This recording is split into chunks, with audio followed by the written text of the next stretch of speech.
নাইট্রোলিন কি? নাইট্রোলিন হলো এর মধ্যে কণা। নাইট্রোলিন কি? নাইট্রোলিন হচ্ছে সার, এক ধরনের সার।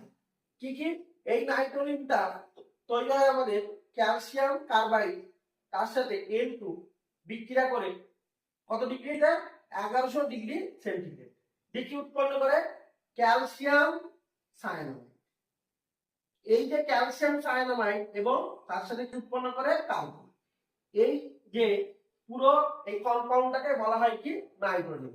এটাকে আবার এইভাবেও লেখা যায়, ক্যালসিয়াম CN2 প্লাস। অর্থাৎ আমাদের অপশন কি? অপশন বি হচ্ছে রাইট অ্যান্সার। তাহলে ক্যালসিয়াম সায়ানামাইডটাকে আমরা এইভাবেও লিখতে পারি।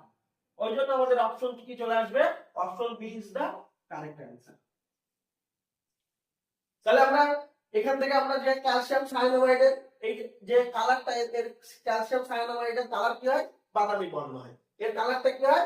বাদামি বর্ণ হয়। তো সেটা আমরা এখান থেকে চলে গেলাম। আমরা এবার চলে যাব নেক্সট কয় নম্বরে? আমার 7 নম্বর। 6 নম্বর হয়ে গেল, এবার 7 নম্বর কোশ্চেন।